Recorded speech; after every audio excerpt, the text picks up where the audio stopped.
Ellos aseguran que sus orígenes se remontan a los sacerdotes egipcios, el sufí musulmán, la cábala judía, los arquitectos bizantinos y los grandes constructores de catedrales y palacios medievales. Sus enemigos dijeron de ellos que organizaron la Revolución Francesa y la rusa, que promovieron la independencia de los países americanos y que siempre conspiraron contra la Iglesia y el Estado. Fueron perseguidos por la Iglesia, por las monarquías, por los regímenes fascistas y comunistas, y se habló de que tramaban una conspiración internacional para establecer un único gobierno mundial. Hoy los masones siguen existiendo, y su sola mención genera polémicas acerca de cuál es la verdad sobre su accionar y sus doctrinas.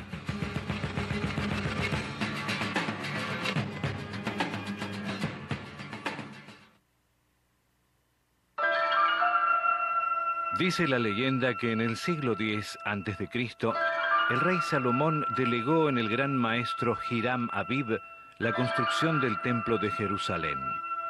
Era el mejor arquitecto de Tiro, experto en el arte de la fundición. Bajo su mando trabajaba una legión de albañiles, clasificados en 70.000 aprendices, 80.000 compañeros y 3.300 maestros. Cada grado mantenía sus conocimientos en secreto y se comunicaba por medio de palabras y gestos codificados que solo entendían sus iguales. Al terminar el templo, una obra maestra de la arquitectura, 3 compañeros llamados Abíbala, Fanor y Metusael decidieron hacerse admitir por la fuerza en los secretos de la maestría, presionando a Hiram para que se les revelara las palabras secretas. El maestro se negó, pues no los creía capacitados para adquirir ese saber, y los 3 discípulos lo golpearon hasta matarlo con sus instrumentos de trabajo, la escuadra, el compás y el martillo. Llevaron el cuerpo de Hiram al Líbano y lo enterraron en un bosque. 9 caballeros fueron enviados por Salomón tras las huellas del maestro. Al encontrar su tumba, plantaron sobre ella una planta de acacia y persiguieron a los asesinos hasta la costa de Jopa, donde estos se suicidaron. Es muy variada la simbología que ha heredado la moderna masonería de este mito. La clasificación de los hermanos en los 3 grados de aprendiz, compañero y maestro. Las columnas B y J del templo, donde los trabajadores percibían sus salarios de acuerdo a su categoría. Los elementos con que Hiram fue sacrificado y la acacia plantada sobre su tumba.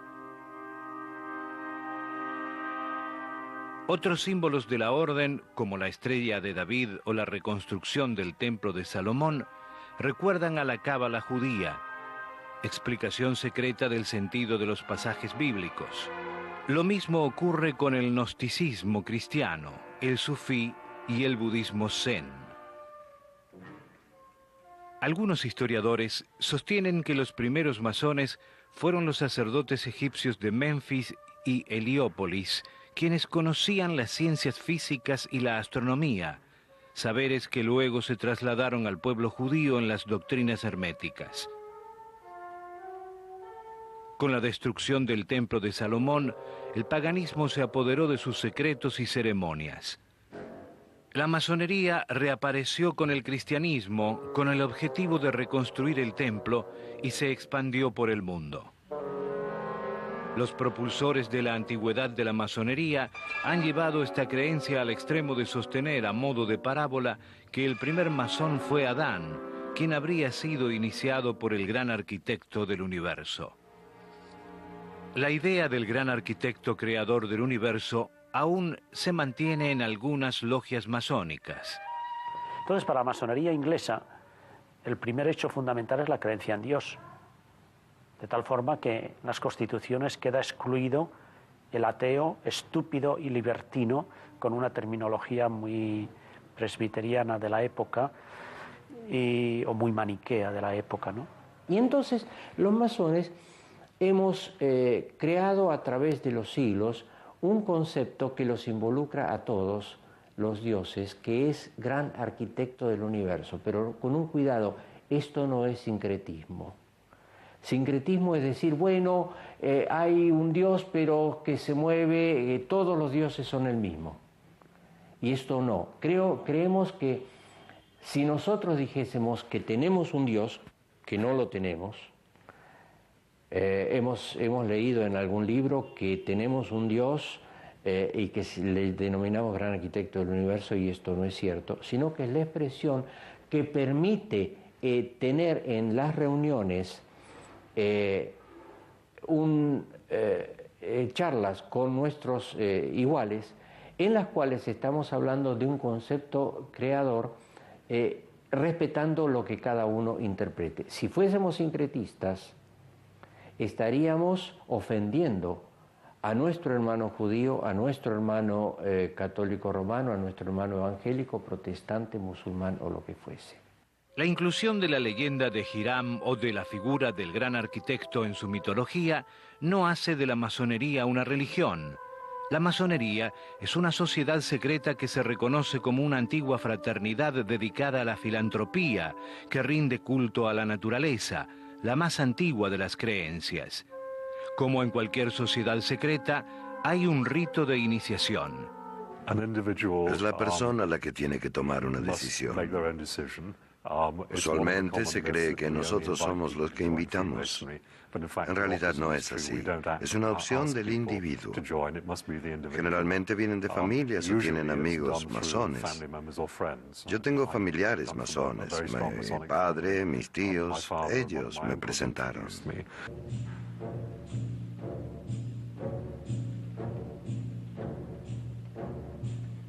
El candidato que desee ingresar debe someterse a una serie de aplomaciones o entrevistas con la logia y pasar por la cámara de reflexiones antes de ser iniciado.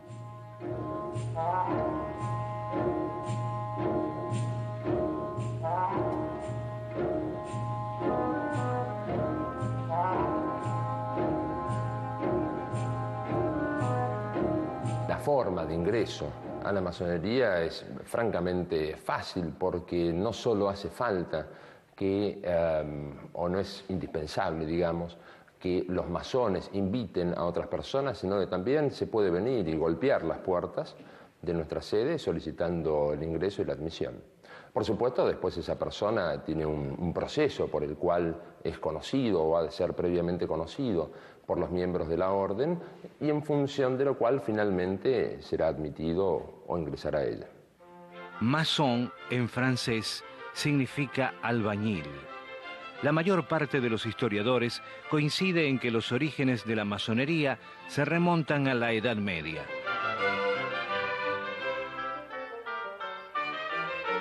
Es la época del surgimiento de las corporaciones de canteros o albañiles constructores, personas instruidas y a menudo celebridades como lo fueron los maestros comasinos del siglo VII.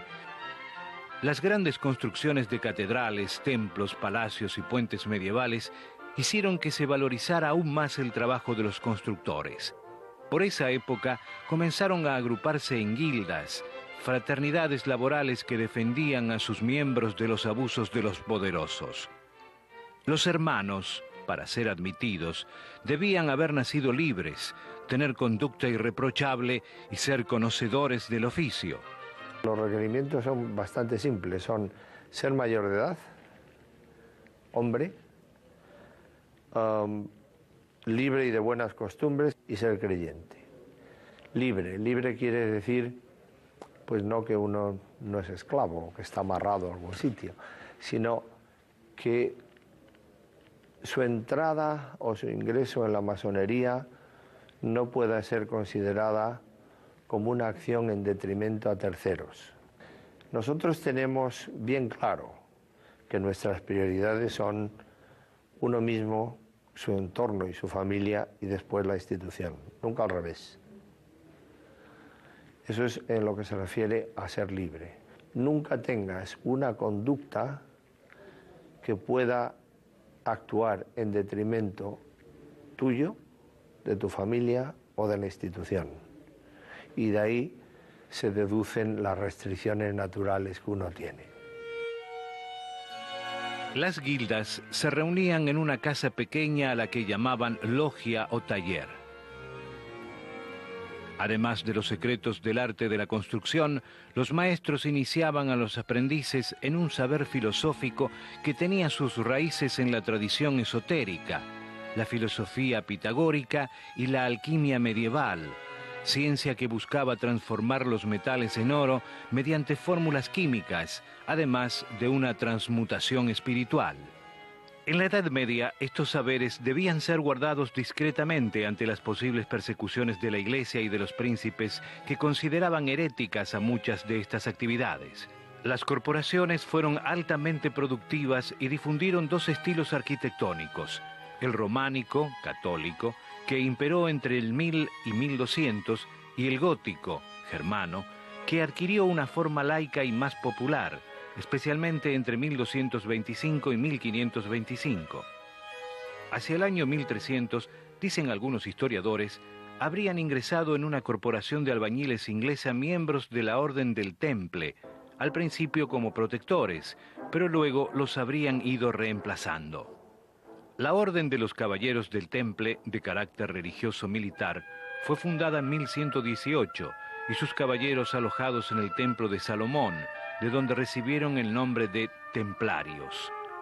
Su misión era proteger a los peregrinos que acudían a visitar el Santo Sepulcro y más tarde fueron el brazo armado de la Iglesia en las cruzadas. Como distintivo, llevaban una cruz roja sobre el hombro izquierdo. Los templarios acumularon una gran fortuna y fueron los creadores de los primeros bancos. El rey de Francia, Felipe IV el Hermoso, les debía grandes sumas de dinero y los veía como una amenaza para su gobierno. Comenzó una campaña en su contra y convenció al Papa Clemente V, que en 1307 publicó una extensa lista de crímenes y herejías supuestamente realizados por los templarios. Los caballeros fueron perseguidos por la Inquisición y en su mayoría asesinados entre 1307 y 1314. Entre ellos se encontraban el gran maestre Jacques de Molay. Los masones de todo el mundo se reivindican como continuadores de los caballeros del templo y conservan numerosos elementos de esta orden, como la metáfora de la reconstrucción del templo de Salomón tras su destrucción y algunos de sus grados, entre otros el 19, sublime escocés del Jerusalén celeste, y 30, caballero Kadosh o del águila blanca y negra, ambos del rito escocés antiguo y aceptado. Los símbolos de la masonería moderna son en su mayoría herencias de todas estas sociedades antiguas. La escuadra y el compás formando un triángulo con el ojo de Dios en el medio, o la letra G, posiblemente del gran arquitecto del universo. El martillo, el compás, la escuadra, la plomada y el nivel recuerdan a los canteros martirizados en el siglo III por Diocleciano durante su lucha contra los cristianos. En la actualidad, los símbolos están relacionados con concepciones morales, aunque su significado no es unívoco. Sus principales fiestas, el día de San Juan Bautista en junio y San Juan Evangelista en diciembre, conmemoran los cambios de solsticios en un antiguo culto a la naturaleza. Los masones cuentan además con palabras secretas, contraseñas y apretones de mano para ser reconocidos en cualquier lugar del mundo, herencia de las cofradías medievales. Originariamente estos códigos debían permanecer ocultos y comunicarse en secreto para evitar ser profanados, así como el carácter esotérico de los misterios debía ser preservado por medio de juramentos cuya violación era castigada con la muerte.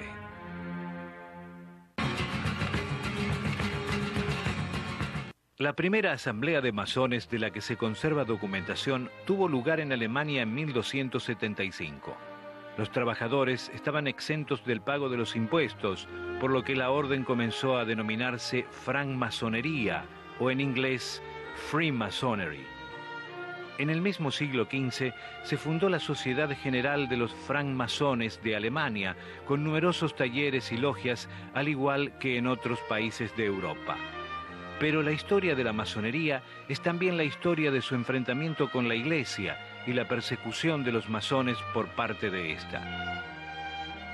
En realidad, la Iglesia no le molestó la masonería desde el comienzo, sino que la amparó. Diríamos que prácticamente a la sombra de las catedrales se fueron levantando las primeras sociedades secretas. Secretos por lo que transmitían. La construcción de las catedrales, de los grandes edificios medievales, especialmente el gótico hacia adelante, hizo consigo que hubiera muchos secretos y muchas formas. Esta gente tenía una relación con la Iglesia única, por varias razones. En primer lugar, porque vivía de la Iglesia. Muchos de ellos eran eclesiásticos. Pero también había otra razón. ¿Quién estaba contra la Iglesia en el medioevo? No había nadie. Un ateo, alguien que luchaba en contra de la Iglesia, no vivía dentro del reino, y por lo tanto dentro del imperio. Y por lo tanto podríamos decir que Europa era universalmente cristiana, hasta tal punto que cada uno de los gremios y algunas de estas sociedades secretas, entre ellos los arquitectos, tenían sus propios patronos. Desde los joyeros era Sanivos, por ejemplo, Saniv, que era famoso en Chartres. De tal modo que este problema comienza a nacer cuando el mundo comienza a tener una cierta secularización. Yo diría que más que secularización, una cierta laicización. Desde el siglo XII había comenzado una lucha de diferentes sectores contra el poder de la Iglesia que se veía fuertemente amenazada. Los papas advertían en la masonería el renacer de ciertas doctrinas paganas y el culto a la naturaleza. Los concilios de Rouen de 1189 y de Aviñón en 1326 prohibieron la masonería y más tarde se establecieron condenas teológicas contra cualquier corporación no reconocida por la Iglesia. También la Reforma protestante persiguió a los masones y en el siglo XVI las reuniones estaban prohibidas en casi toda Europa. Lo que la Iglesia romana en verdad condenaba era una doctrina disidente, el libre pensamiento representado en la premisa masónica nec plus ultra, que significa nada por encima, en la que veía un peligro para su autoridad espiritual. Hay que atribuirlo también de pronto a las equivocaciones de la Iglesia, a las equivocaciones de la misma masonería. La Iglesia no puede aceptar que haya gente que dice que va a mejorar a la sociedad mejor de lo que han hecho todos los anteriores. El Rotary Club es una cosa de los comerciantes y entonces gracias al comercio vamos a mejorar la situación y la bondad de los hombres, como no lo han hecho las iglesias. Que hay un ataque de la masonería a la Iglesia. Claro. Entonces, si la masonería ataca a la Iglesia, entonces la Iglesia dice, bueno, ustedes no quieren estar bien conmigo, entonces claro, los rechaza. A pesar de las numerosas acusaciones, los masones siempre han negado ser ateos. En las constituciones masónicas escritas por Anderson en 1721, se sostiene que los masones deben obedecer la ley moral, deben sujetarse a esa religión sobre la cual todos los hombres están de acuerdo, dejando a cada cual sus propias conclusiones. La única posición que no sería compatible con la masonería sería una posición de radical nihilismo, ¿no? De absoluta negatividad, diciendo que, bueno, que el hombre es un dolor inútil, que nada vale la pena, que es imposible mejorar la condición humana, ni personal ni colectivamente. Esa actitud, digamos, sería incompatible con el juego de la construcción. Si en la logia se pretende, digamos, crear una metáfora de constructores que trabajan juntos por un proyecto común y que se proponen a sí mismos una arquitectura interior para desarrollar su vida personal, hay que tener un mínimo de optimismo vital.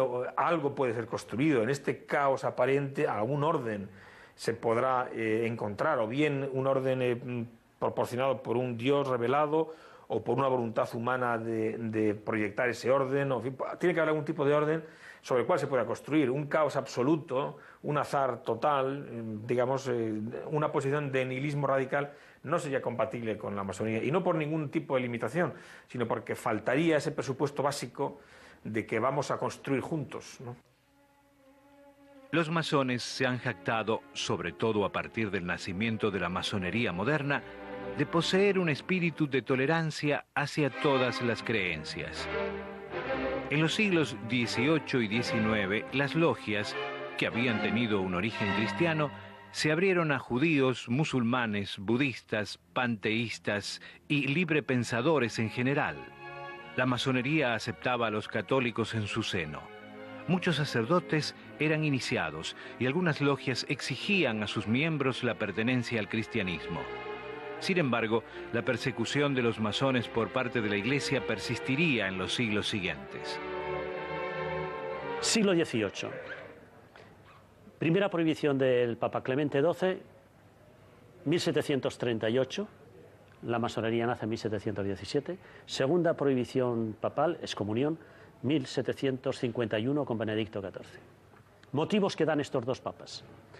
Pues siguiendo el ejemplo de los otros gobiernos, prohibimos la reunión de masones, reunión, no la masonería, reunión de masones, porque atenta contra la seguridad y tranquilidad de la República en el sentido dieciochesco de la palabra. Es decir, que las motivaciones para prohibir la masonería en el siglo XVIII son motivaciones políticas. Los primeros que prohíben la masonería son los gobiernos de Ámsterdam y de La Haya, protestantes, los de Berna y Ginebra, protestantes, el sultán de Constantinopla, musulmán, el rey de Roma, que al mismo tiempo era el Papa, que además lo dice claramente, siguiendo el ejemplo de los otros gobiernos y soberanos. ¿Por qué? Porque la masonería se presenta como una sociedad secreta en el siglo XVIII, secreta en cuanto que no pide autorización al soberano para erigirse. En aquella época, todo lo que se hacía al margen del soberano era ya sospechoso, ilícito, punible y perseguido. Siglo XIX.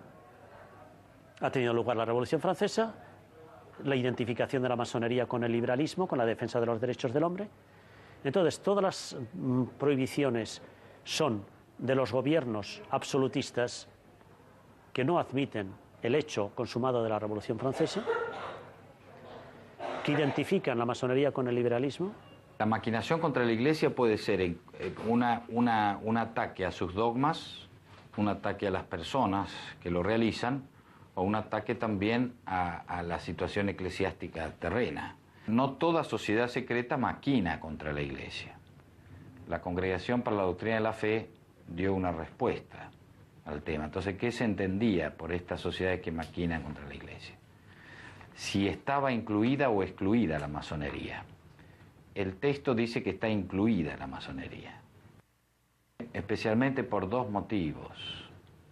El primer motivo es porque el católico debe relacionarse con Dios por medio de los signos eclesiásticos, los signos de la Iglesia, no por medio de los otros signos o ritos que pueden traer lugar a dudas o a problemas de escándalo. Pero la segunda y principal lo es por la relatividad de la verdad y de la religión que mantiene el principio masón. Es decir, se mantiene para la Iglesia Católica, la verdad es una, y la forma de transmisión de la verdad se realiza por medio de esta forma concreta. Luego de la prohibición de Clemente XII en 1783, otros 7 papas hicieron lo mismo, incluido Juan Pablo II en 1983.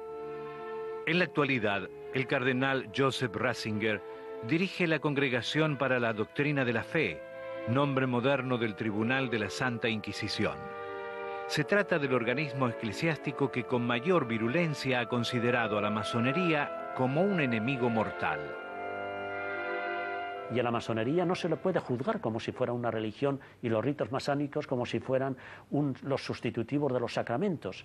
Y la masonería no tiene una religión, no tiene una filosofía, ni tiene una Biblia, como el diccionario Langhoff-Posner, el Freimarer Lexicon, que cita a Ratzinger como si fuera la Biblia de la masonería. Es decir, que son una serie de incongruencias tales que, claro, como no pueden desde un punto de vista histórico apoyarse aquí, ni aquí, ni aquí, están buscando argumentos teológicos para condenar una asociación que no es una religión y por lo tanto no son válidos los argumentos teológicos. Así como existen diferentes tipos de masonería, lo mismo sucede hoy con la Iglesia. El mundo ha cambiado y también las relaciones entre ambas instituciones. Durante años tuvimos una muy buena relación con la Iglesia anglicana. En la mitad de los años 80, con otros grupos religiosos, el Sínodo General de la Iglesia Anglicana decidió investigar a la masonería libre. Surgieron lo que nosotros consideramos algunos reclamos agraviantes sobre la relación entre religión y la masonería libre. Felizmente, la mayoría en la Iglesia se dio cuenta de que el informe del Sínodo General había entendido mal a la masonería libre, y ahora estamos muy orgullosos de continuar siendo miembros de la masonería libre. Se dice a menudo que los hombres que asisten a la Iglesia Anglicana también son miembros activos de la logia local.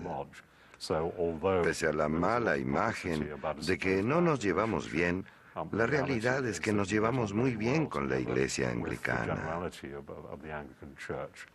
La relación con la Iglesia Católica Romana en este país es muy buena. Las autoridades católicas hace más de 30 años dijeron que, de acuerdo a su punto de vista, había una diferencia entre la masonería libre de aquí y las prácticas irregulares de la masonería libre en Europa. Los obispos de este país consideran que es compatible siempre que no haya conflictos de conciencia entre la religión y la masonería libre y que no cause inconvenientes con la propia familia. Y como resultado de esto, tenemos muchos católicos romanos que también pertenecen a la masonería libre. Hacia el fin del Renacimiento, las logias masónicas comenzaron a cambiar profundamente. La arquitectura se volvió más económica y las antiguas cofradías de albañiles fueron dejadas de lado. Esas viejas corporaciones de masones de piedra comenzaron a aceptar en su seno a personalidades ajenas al ámbito arquitectónico, como nobles, burgueses, sacerdotes o abogados que compartían el mismo interés por un tipo de reflexión sin dogmatismos. Estos iniciados recibieron el nombre de masones aceptados. De esta forma, la masonería operativa de los artesanos medievales fue declinando hasta convertirse en el siglo XVIII en una masonería que se llamó especulativa o simbólica, que conservó la estructura, los grados, símbolos, rituales y metáforas de la anterior.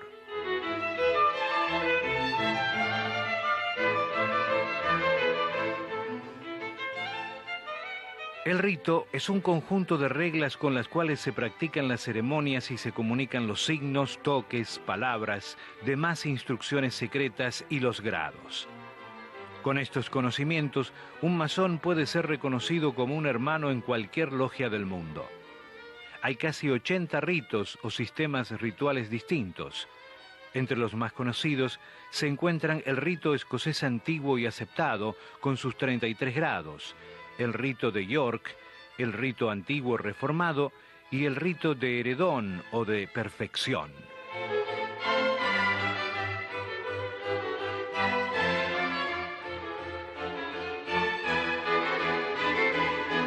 El rito es elegido por la gran logia de cada comunidad.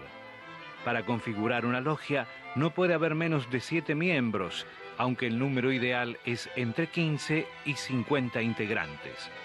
Las logias, soberanas en decisiones, aunque supeditadas a las leyes nacionales, son presididas por el venerable maestro y se integran en las tenidas de las grandes logias u obediencias, es decir, asambleas a nivel nacional que reúnen una vez al año a las logias del país.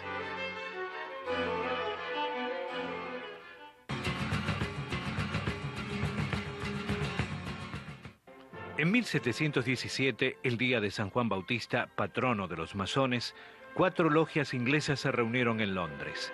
Ese día se considera la fecha de nacimiento de la masonería moderna.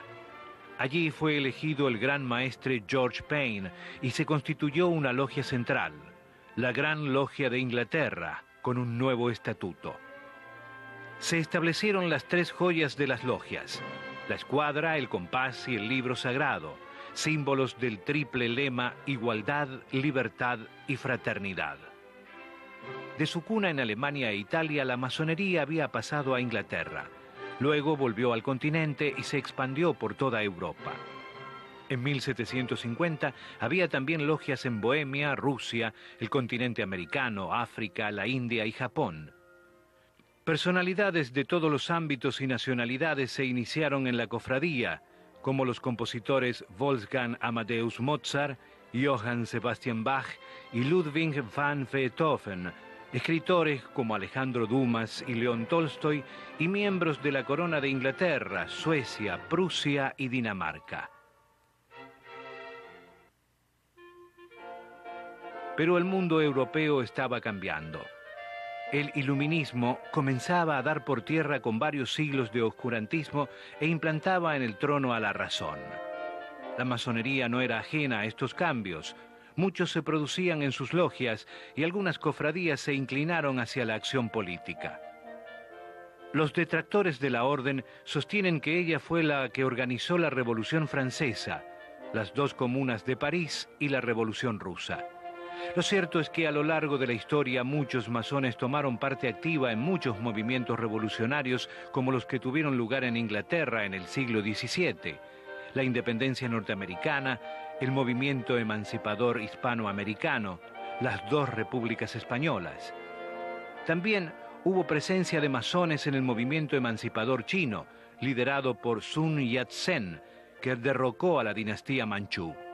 En el caso de Francia en 1789, algunos de sus inspiradores y propulsores, como Voltaire, Montesquieu, Danton, Robespierre, Jean-Paul Marat y Herbert, pertenecían a sus logias, y la revolución tomó de los masones la consigna libertad, igualdad y fraternidad. Por supuesto, la Revolución Francesa no la hicieron los masones, eso está clarísimo, ni la Revolución Menchevique. Y si no la hicieron los masones, tampoco la pudo hacer una entidad como es la masonería, ¿no? El distinguir entre la acción individual y la acción colectiva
al igual que todo el resto de la humanidad, capacitadas para llegar a ser mejores elementos personales, por lo tanto mejores elementos sociales. A fines del siglo XIX surgieron las primeras logias mixtas. Unos años después, la masonería femenina abandonó el rito de adopción que la mantenía supeditada a la masculina y trabajó desde entonces con el rito escocés antiguo y aceptado.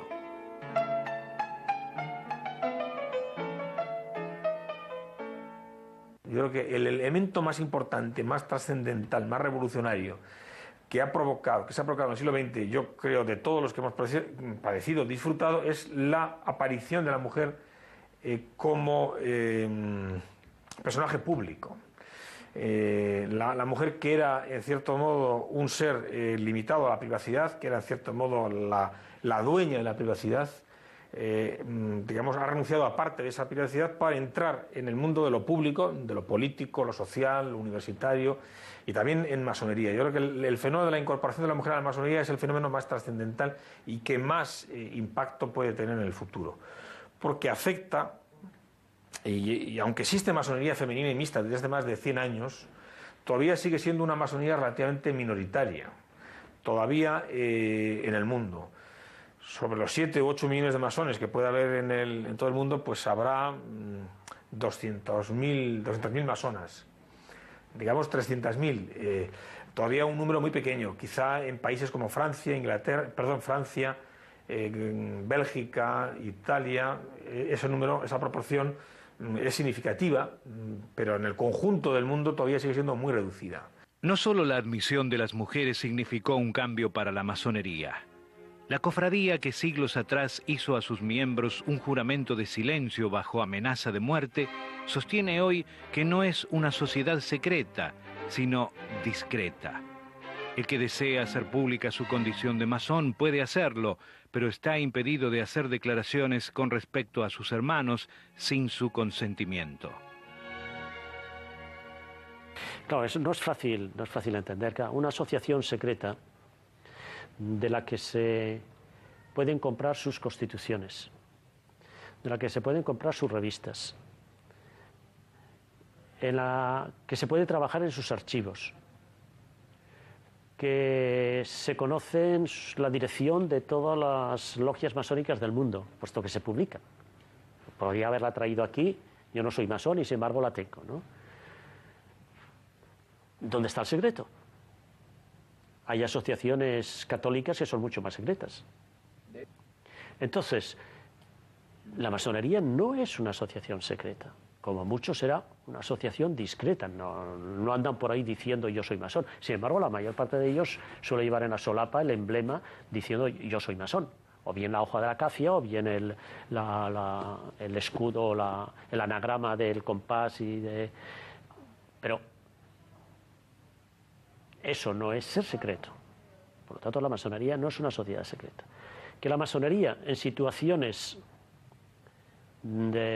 históricas complicadas, cuando estaba fuera de la ley, cuando era perseguida a muerte, en el caso de España durante la Guerra Civil, el hecho de ser masón era delito de muerte sin necesidad de proceso previo. Bastaba que un señor le dijera al otro, ¿tú eres masón?, ese señor era fusilado inmediatamente.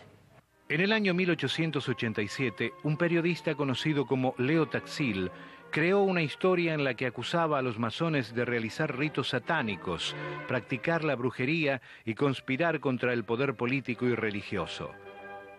Las acusaciones se concentraban en la persona de Albert Pike, a quien le atribuía el haber hablado con el diablo disfrazado de cocodrilo. Existen versiones contradictorias con respecto a quién fuera el más importante pensador masónico norteamericano del siglo XIX. Sus hermanos lo recuerdan al frente de una intensa campaña porque se respetaran las libertades dentro de la organización, criticando a las logias que no aceptaban mujeres, judíos o negros. Sin embargo, Pike fue acusado más tarde de haber pertenecido a la asociación racista Ku Klux Klan del sur de los Estados Unidos. Taxil admitió haber sido pagado por el Vaticano, pero la historia sirvió para justificar la matanza de masones en la Alemania nazi, en la Italia de Benito Mussolini y en el Portugal del dictador Oliveira Salazar. Se los acusó en todos los casos de pertenecer a la sinarquía, supuesta sociedad que conspiraba internacionalmente para instalar un único gobierno masón. Bueno, Leo Taxil creo que está desacreditado por sí mismo cuando hacia el final de su vida reconoció que él había inventado toda la historia. Que los altos grados tienen algún tipo de relación de un país con otro para manejar el mundo es una mentira total. Los altos grados que gobierna el Supremo Consejo están dedicados exclusivamente al desarrollo detallado de los estudios que hacen al hombre pensar en el progreso de la humanidad, en que los seres humanos nos comprendamos unos a otros, nos aceptemos a pesar de las diferencias que hay. No existe ningún gobierno mundial. Los miembros de la orden fueron también perseguidos por la tiranía estalinista, a pesar de que los anarquistas y socialistas frecuentaban las logias masónicas que habían contribuido a realizar la revolución. En general, los masones sufrieron prohibiciones en todas las dictaduras y gobiernos autoritarios. Yo creo que es absolutamente real que en España y en Alemania fueron perseguidos, pero eso no quiere decir que fueron especialmente perseguidos, porque en el Tercer Reich se perseguía todo lo que no era propicio para la vocación mesiánica que se había autoasignado este señor Hitler. Entonces cayeron los masones en desgracia, como cayeron los judíos, como cayeron los católicos, como cayeron protestantes de buena fe, como cualquiera que no fueran ellos. Es decir, no puede decirse que por eso está demostrando que hay una particular inquina. Es una inquina particular contra todo lo que no fueran ellos.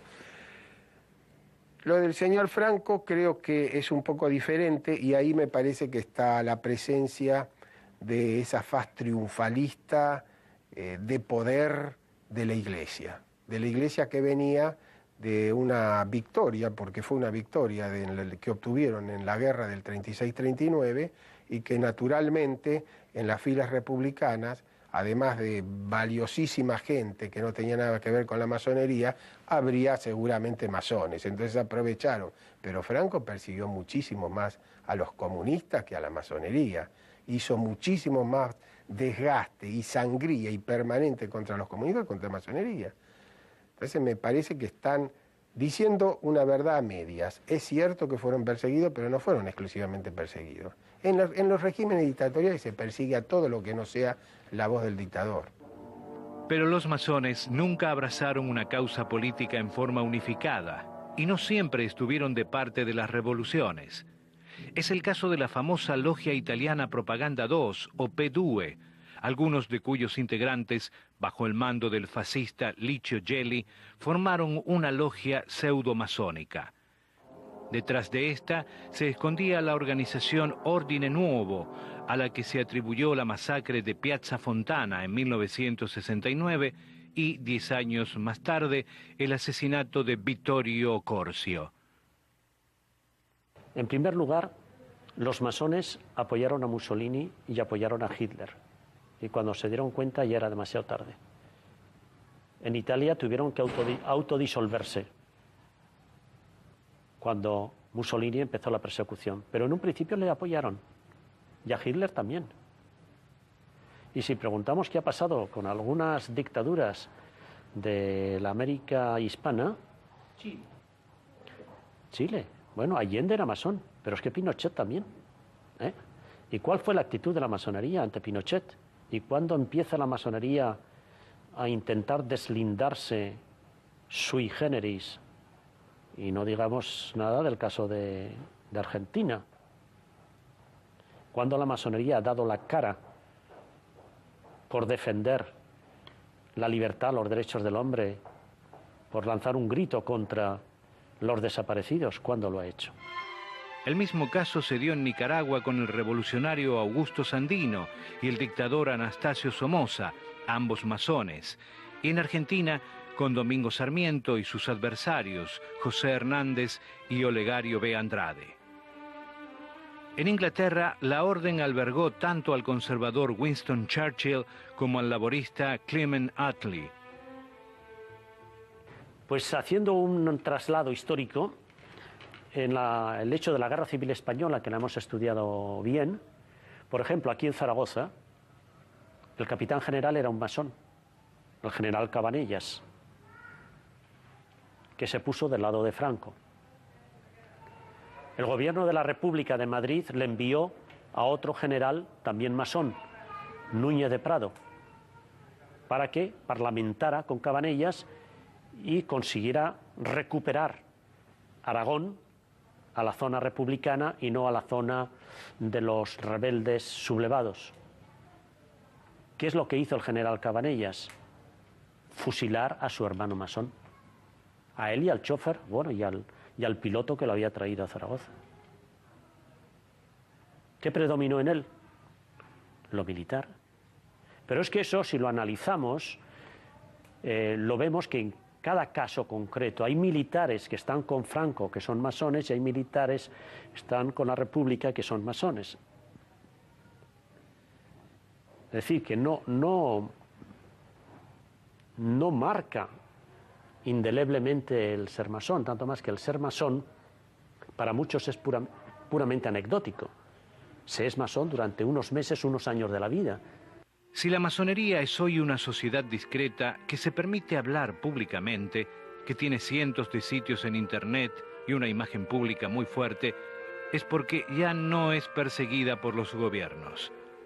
Y esto puede explicarse porque hoy en día la política no forma parte de las discusiones de las logias, como tampoco la religión.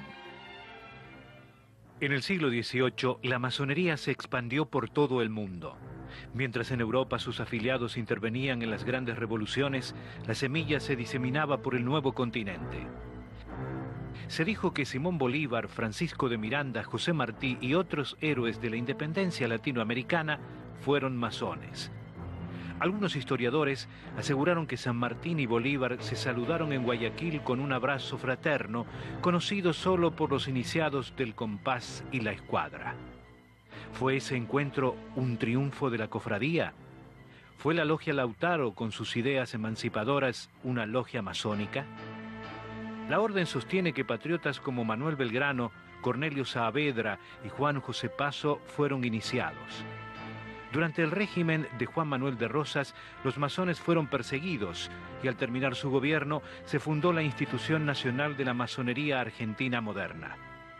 ¿Acaso intervino la cofradía en la caída del dictador? Hacia fines del siglo XIX se intensificó el enfrentamiento entre la masonería y la iglesia. Los presidentes y masones Sarmiento, Roca y Juárez Celman secularizaron la vida civil argentina. ¿Qué papel jugó la masonería en la separación del Estado y la Iglesia? Una madrugada de junio de 1955, algunos historiadores católicos la hallaron responsable del incendio de una docena de iglesias, responsabilizando a sectores que respondían al entonces presidente Juan Domingo Perón, meses antes de que un golpe militar lo derrocara. ¿Intervinieron realmente los masones en los incendios? Su historia en Argentina y Latinoamérica también está llena de enigmas y misterios sobre el pasado, el presente y el futuro de la masonería. Acompáñenos para descubrir juntos si su poder se ha diluido totalmente o se encuentra tal vez agazapado esperando recuperar su olvidada grandeza.